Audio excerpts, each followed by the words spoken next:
இப்போலாம் நியூஸ் பார்க்குறதுக்கே ரொம்ப பயமாக இருக்குது. ஏன்னா ஒரு 1 மந்த் அப்போ தான் வந்து பார்த்திங்கன்னா பெஹல்கிராம் அட்டாக் நடந்தது. அதுக்கப்புறம் பெங்களூர் ஸ்டாம்பீடு, அதுக்கப்புறம் பார்த்திங்கன்னா மும்பை சபர்பனில் ஒரு 5 பேருக்கு மேலே உயிர் இழந்திருக்காங்க. அண்ட் இப்போ என்ன நியூஸ்னால், நம்ம ஏர் இண்டியா இருக்கு இல்லையா, அகமதாபாத்லேருந்து லண்டன் வரைக்கும் போகிறப்போ டேக் ஆஃப் ஆன அடுத்த 5 மினிட்ஸ்லேயே இன்ஜின் வந்து டிஸ்டர்பன்ஸ் நடந்திருக்கு.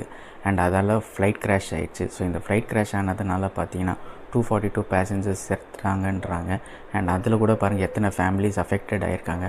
ஒரு டாக்டர் அப்போ தான் அவங்க கரியரை வந்து லண்டனில் போய் ஸ்டார்ட் பண்ணலான்றதுக்காக போயிருக்காங்க தான் ஃபேமிலியெல்லாம் கூட்டிகிட்டு. அதுக்கப்புறம் ஃபார்மர் சிஎம் விஜய் ரூபானின்றவர் அவர் இறந்துருக்காரு.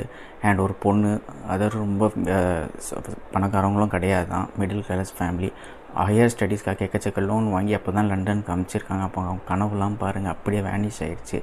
இப்போது டாட்டா என்ன தான் வந்து இப்போ அஃபெக்ட் ஆன ஃபேமிலிஸ்க்கு நாங்கள் 1 crore கொடுக்குறோம். சர்வைவர்ஸ் வந்து ரமேஷ்ன்றவர் ஒரே ஒருத்தர் தான் சர்வைவ் ஆகிருக்காரு.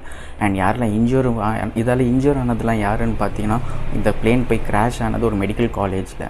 ஸோ அங்கே உள்ள ஸ்டூடெண்ட்ஸும் இறந்துருக்காங்க. அண்ட் இப்போ யாரெல்லாம் வந்து கிரிட்டிக்கல் ட்ரீட்மெண்ட்லாம் எடுத்துக்கிட்டு இருக்காங்களோ அவங்களுக்கு மெடிக்கல் ஃபெசிலிட்டிஸ் பேமெண்ட்ஸ் எல்லாமே வந்து டாட்டாவே எடுத்துக்கிறாங்கன்ற மாதிரி சொல்கிறாங்க. கேட்குறதுக்கே ரொம்ப ஷாக்கிங்காக இருக்குது. Life is unpredictable. அடுத்த செகண்ட் என்ன நடக்கும்னு தெரியல. ஸோ முடிஞ்ச வரைக்கும் எல்லாருமே வந்து ஹாப்பியாக இருப்போம். உங்களுக்கு இது தாட்ஸ் எப்படி இருக்குது? உங்களுக்குமே ஹாண்டிங்காக இருந்துச்சுன்னா கமெண்ட் செக்ஷனில்